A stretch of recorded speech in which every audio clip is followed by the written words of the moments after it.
Here's the 0-1. This is going to be a tough play. Bryant, the Cubs win the World Series. Bryant makes the play. It's over. And the Cubs have finally won it all.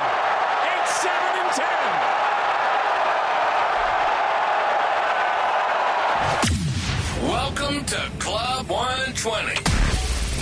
The ultimate roundtable for diehard Cubs fans and lovers of all things sports and lifestyle. Strike three, you're out. Hosted by Neil and Nate, two former baseball players and coaches turned loud mouths with strong opinions and even stronger banner. Get ready for quick-hitting, time-answer segments packed with wit, laughs, and the occasional heated debate. From analyzing Cubs on-field action to diving into off-field drama, no topic is off limits. So grab your glove, pour a drink, and pull up a seat at Club 120, where the banner's quick, the takes are hot, and the Cubs always come first. Let's get started. Play ball.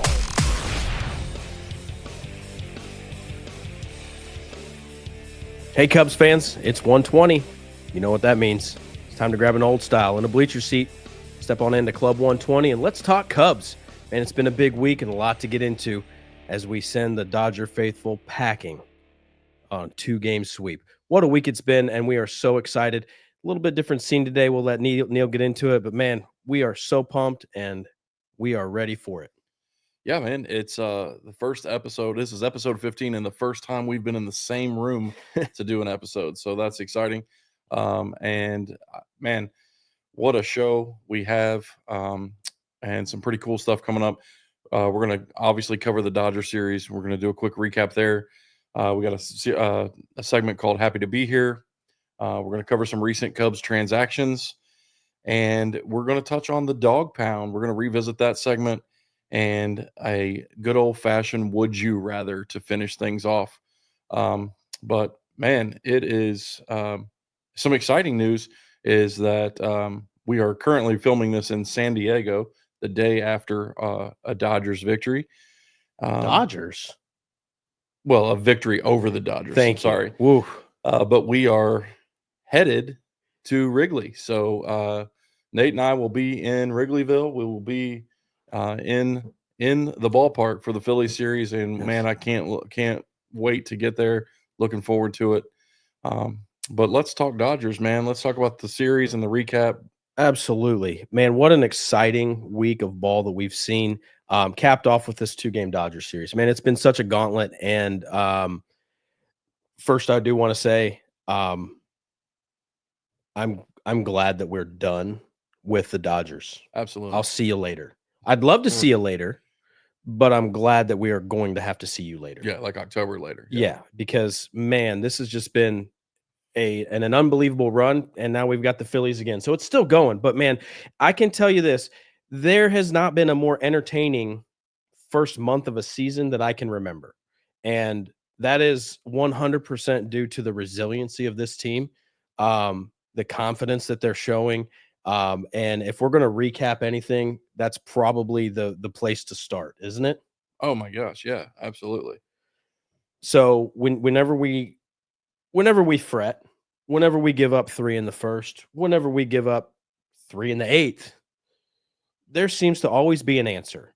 Do you believe going forward that we can continue this? And that is the answer always there for us? And is it sustainable that this team has that kind of grit and resiliency in April? I think so. I think all this series does is build confidence for the future. I think as much as Major League Baseball puffs up the Dodgers and really roots for the Dodgers and posts pictures of their hot dogs and things that you can, I think as long as the Major League Baseball as an organization continues to pump up the Dodgers and their power rankings and how good they are, no matter how terrible the back half of their line. I think the bottom 5 guys in their lineup are hitting below 160. Yep. But yet their power rankings are through the roof still, and they're still the number 1 team in baseball, apparently, no matter how many games they continue to lose. So as long as that's the case, and as long as every news media outlet out there is telling you how good the Dodgers are, and we have taken the season series. We just swept a 2-game series in Chicago. So I think it does nothing but build confidence. And if I'm in that clubhouse, I'm thinking, who can't we beat? You know, if you're going to stack up what everyone in the world seems to think is the best Major League Baseball team out there, and we continue to cut them down, who can't we beat? We'll see how this goes through the dog days of the summer. And as we get into our own division, it's be interesting to see those guys. But I can tell you this, there isn't anybody in our division that's watched this last month and gone, can't wait to see the Cubs. Absolutely. So let's just keep it rolling. And in that instance, I can tell you this right now, and this is something we're going to go to right next. So let me go to the segue, because I think this mentality switched somewhere in the last week for the Cubs. And we are now no longer happy to be here. Right on. And that has also worked through the clubhouse and the front office, because there's been several transactions in the last week that have led to, we aren't happy to be here. You will come in here and perform. So come in and deal, come in and hit, swing it, play baseball the way we expect you to play, or there's a bullet train right back to Iowa, and we're going to go there. So whenever we see that, we go Luke Little, we go Jordan Wicks. Nate Pearson is another one that is a victim of this. And the reality is, this is a clubhouse, and this is a team that's going to be expected to perform. And from the manager starting to make quick moves, quick hooks, and decisions for pinch running, we are no longer happy to be here. And I'm, as our tagline and hashtag says, be here for it. I'm here for that. Absolutely. I'm here for that. And I, for once now, for the last week, have not heard a tweet from you or a text from you that has said, go get him, do something. And so how are you going to make it through the next few weeks if you don't have anything to get after? Because nobody seems to be happy to be here anymore. And that's a good place to be. Are you happy with that? No, yeah. And I think the biggest adjustment I've seen, I think, is, when I would say, go get him, go do something, my frustration was with Craig. I've joked on social media about, is Craig a double agent? Like, is he still actively working for another organization? Because we just don't see him managing the game. And I tell you what, I don't know, maybe this was just matchups and I'm reading too much into it, but one of the things that really, Luke Little comes in, doesn't get the job done, you're going right back down to Iowa. Wicks comes in, gets 2 opportunities, doesn't get the job done, right back down to Iowa. Nate Pearson, same situation.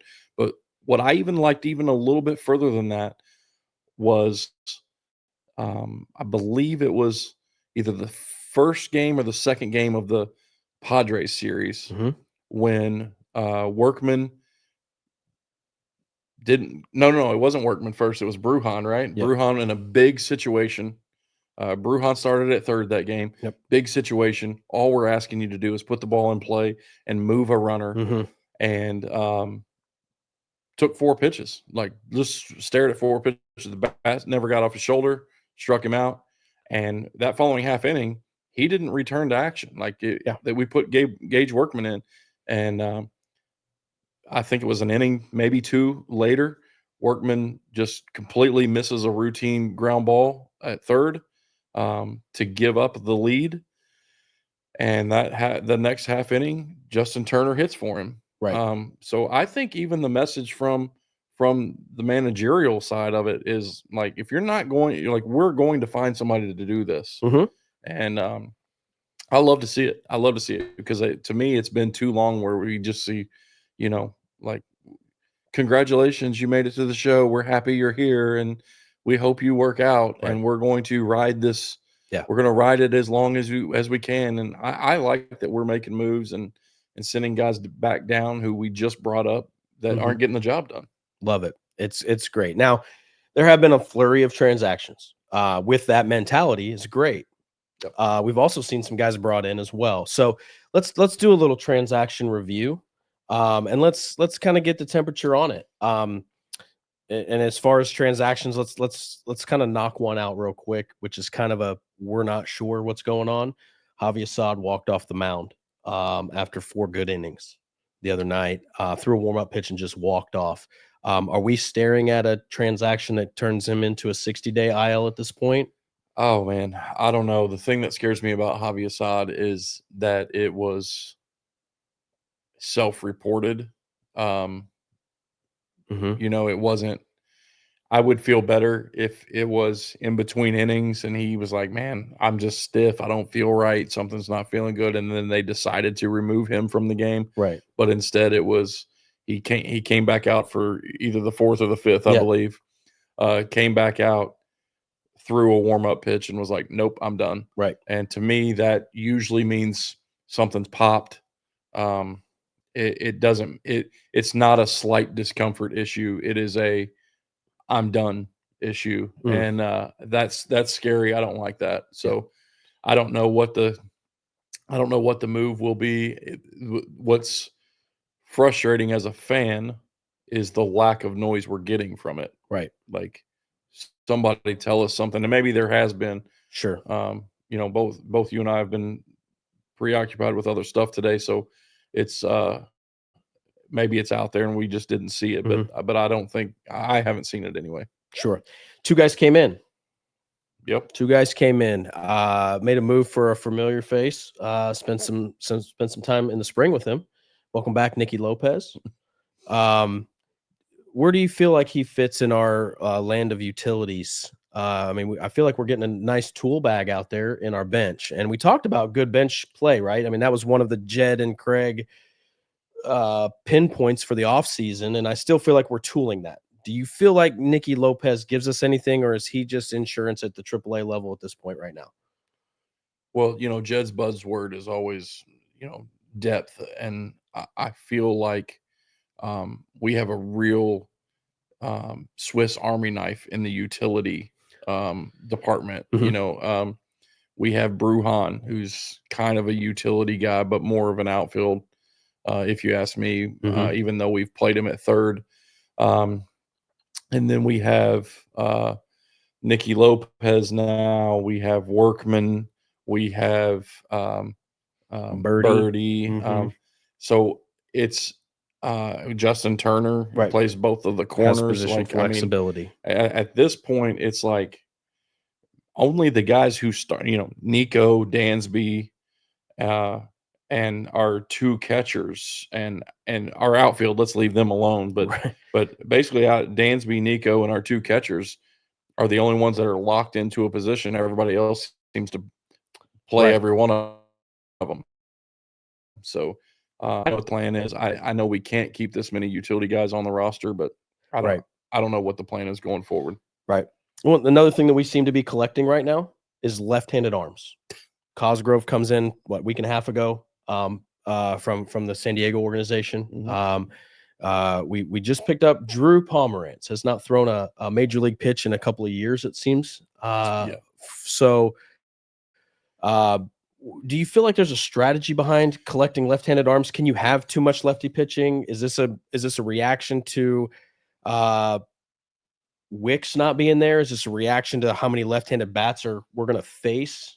So the only thing I'm gonna say here that I think what this might be, and I'm hoping because we saw it happen with Brad Keller, is Tyler Zombro and the drive line stuff where it's not working for Keller, and then we get him. Tyler Zombro sees something in him, and he's borderline a dog.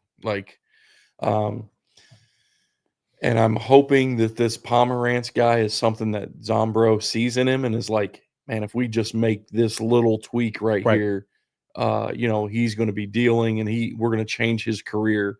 I'm hoping that's what it is. Sure. I'm hoping it's something like that. Otherwise, I don't know what we're doing, just collecting chess pieces or. Well, here's my thing. At some point, you have to realize this situation. You have to be okay with your relievers getting 3 outs before they give up 3 runs. And at this point with our offense, we seem to be resilient enough to be okay with that.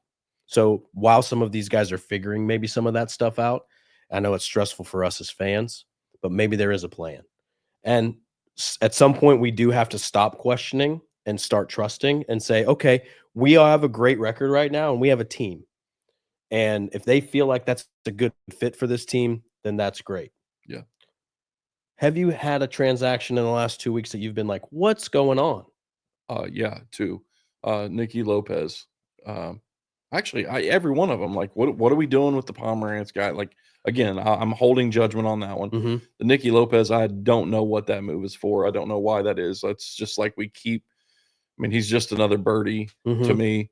But the one that baffles me the most is Holloway, who came in. We bring him down. We bring him up from Iowa. Right. He comes in, pitches 2 innings, Mhm. and I'm not talking 2. I'm talking 2 huge innings in a big spot, and dominates. I mean, Mhm. dominates. I mean, gosh, like I'm talking Merriweather, Hodge, like level stuff. It was pretty electric. Yeah. And the best part, there was a little wrinkle to him. You know, you look at him, he's tall, lanky, a little bit, but then it's like elbows and arm angles. It's Yeah. a little whippy. It's a 3/4. It's got some movement, a lot of arm side run. I was really shocked that we sent him back. that he down. went right back Right, down. And that either had to have been already predetermined, like this is it, kid. Like, Right. congratulations, here's your cup of coffee. I don't care if you strike out 9, you're going back tomorrow. Yeah. And he threw like it. Quite honestly, that's kind of what happened to the Roberts deal. I felt like Roberts was up for 48 hours, and now he's still here because he dealt in his first one. And they're like, well, I mean, why not? Why not with Holloway? Why not leave him there and be an opportunist to take advantage of a weird arm angle that's super effective and nobody has a book on right now? And I'll be the first to admit I was not on the Ethan Roberts bandwagon. And now, you know, when we went to Wicks the other night and immediately get Roberts up behind him, I'm like, this is the other way around. Like, we should have brought Roberts in. Right. But it's a growing problem, and that's not a bad thing. There's some guys that are throwing well down there. Yeah. And so I think in the end we'll probably see Holloway back soon because I think he turned some heads. Yeah. And that's how you make an impression, quite honestly. That's how you make an impression. So good on you, Holloway. We'll see you soon, bud. I hope so. Yeah. All right. Last segment of the week. Would you rather? Now, I got one for you. I know you got one for me. Yep. Or actually, we put one out there for everybody first, and let's touch on that. Okay. Because I think that's the elephant in the room or right field. He's playing like it. I mean, he's a Titan, man. Would you rather, okay, Cubs fans, everybody here, would you rather win the 2025 World Series, or you can't have both? There's no way around this. Or 10 years of Kyle Tucker on an extension for whatever money, say 500, 10 for 500. Who cares about the number? But you get 10 years of Kyle Tucker or the World Series this year. Well, before I answer that question, I know that you put out a poll. Did.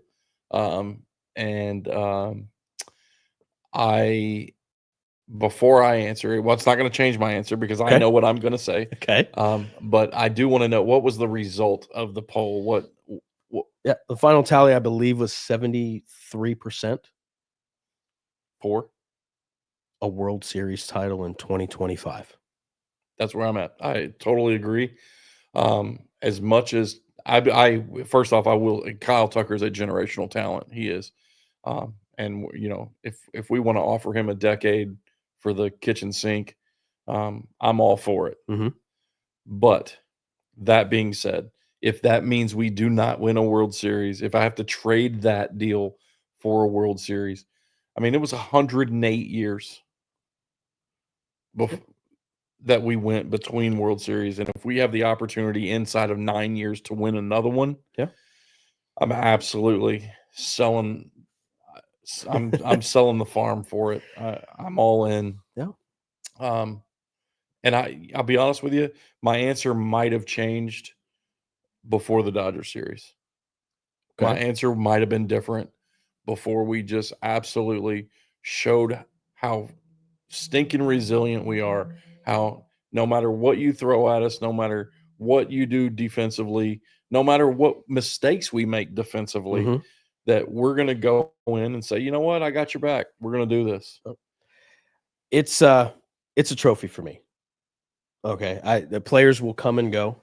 And yes, our fathers talk about players that they watched when they were our age and when they were kids, and we tell our children that, and we talk about it, and we love it. But you cannot, there are things you talk about, and then there's trophies that you win. And that is one picture that you can't change, your trophy case. Yeah. Ask Jan. But the reality is there's only one trophy every year, and there's only one team that wins it. And in an era where we started this, 8 weeks ago, well, actually 3 months ago when spring training started and the Dodgers assembled their conglomerate and supposed monopoly, and we went through a gauntlet and we're still standing after that. I want a series with them or anybody who beat them before us. Right. This is still baseball. I think the Padres are better. We'll pin that. We need to talk that later, but because we're in San Diego, so we had to talk about San Diego a lot this week. So it's still palpable in my yes, but I'll take anybody, anywhere, anytime, and I want a trophy this year. Here's the problem with this or part. The or part is real. That is a real thing. If we win the 2025 World Series, Kyle Tucker is gone because Tom Ricketts will now not spend, because he now has another 9 to 10 year window of Cubs fans that are high on life. Ooh. And still fill in the park. So when the money stops, then yes, that's true. But that's the problem. The money will never stop flowing into the Cubs organization. So break even Tom will continue to break even. And that's your or, and that's unfortunate. So give me the trophy, and then we'll figure out the rest later. I'd love to see Tucker for the next decade. All right. So here's my would you rather. Bring it. And I'm going to lump these two together just for the sake of time.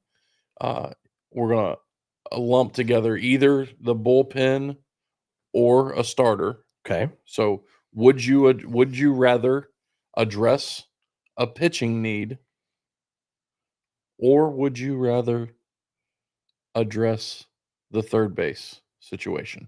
And I'm going to call it the situation because So that's it the is or. a situation. A pitcher, starter, or reliever, or a bat. Do you want to go get another dog? Okay. And that can be a bullpen arm, that can be a starter. I don't care, either one. Okay. So do you want to go get a dog, or do you want to go address our third base situation? Okay, here's how this works. And I started this chant last week, and you thought I was crazy. The Cubs need another bat. And I know our offense is ridiculous, but the 9 hole is a 0 hole. And until Justin Turner finds another power stroke, and we saw it this week when Seiya took himself out of when he re-aggravated it a little bit, and all of a sudden it just, I'm sorry, but if your 3 to 4 hole is kind of giving you not much, and your 9 hole's not giving you much to turn the lineup over, give me a bat. And here's the best part. You have a hole there that is not going to upset anybody's apple cart. You bring a real third baseman in here, John Birdie's not going to start crying. He might be upset, but he wasn't brought here to play third base. John Birdie was brought in here to play utility, and he was signed for that, and that's what he will be. I think just between you and I think John Birdie was brought here because we didn't know if Nico would be ready for the season. Probably a more true statement, because they had Brujan, right? So it was kind of like, we kind of have a guy, and we got this Workman thing we got to kind of figure out because he has to be here. Right. Yeah, you're right. I think they needed that because they felt like a veteran presence there in that position. But the reality is I think it upsets the least apple carts. If you go get a top end closer, name one, doesn't matter. You got Presley not feeling great. You got Hodge going, what's going on? No offense to anybody. If you bring another guy in, everybody wants more talent around him. But if it changes my role, right, I'm not interested. Yeah. Right. I'm kind of interested, but I think that's it. So give me a bat. and we'll figure out the rest. Give me Holloway. We got Tyson Miller down there. We got all these lefties we're stacking up week to week. I think we could figure out a few more outs that way. Colin Ray, I mean, at this point, he's dealing like a 3-4 starter, not a swing man fifth. So I think we can find some outs. I would love to find a little bit more production where I don't feel like we need a manufacturer run. We have a bat and something impactful there and a defensive presence there that's there. Yeah. So are you on board with a bat, or would you rather go find a few more outs? Or look, I think we have the horses. I think Holloway, I think it's just a matter of finding the right combination. Mhm. I'm not even upset, I'm not ready to issue my official apology yet. But I'm not even upset with Presley anymore. Like I feel like maybe it was just the surroundings and getting used to everything, and now, but the last few outings have been better. Mhm. And if we get that version the rest of the year, I'm okay with it. I said it last week. I will get on Jan's bandwagon if that's the case. So I think the horses or the dogs are out there. I just think it's a matter of putting the square pegs in the square holes and the round pegs in the round holes. Mhm. But man, I feel like, and here's how I'll end this. I feel like this offseason we had two things. We had two needs and one want. Okay. And one of the two needs could have also addressed the want, right?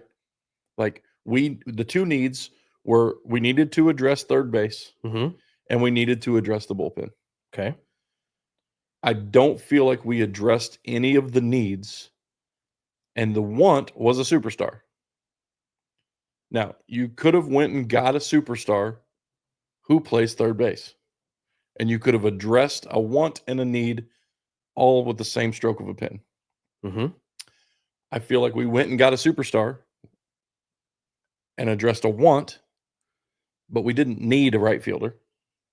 I Okay. mean, Owen Casey's, Sure. Alcantara, But do you, at that point, do you then just flip where your rookie's at? Right. We cleared the way for Shaw. right. Right. So then Tucker's your vet and right. So then if you did that in reverse, let's just hypothetically say, okay, well, the guy that we were after was Bregman.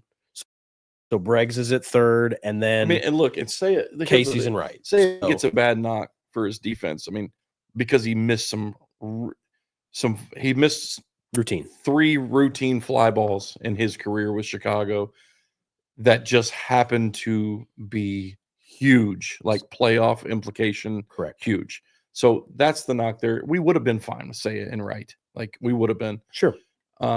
And if we'd have gone and got Bregman, I feel like we would have addressed a need and a want at the same time. But don't get me wrong, I do not regret the Kyle Tucker signing Mhm. at all. I'm Yep. so thankful that he's here, so happy that he's here. But I feel like the two needs in this offseason that weren't Mhm. addressed were third base and the bullpen.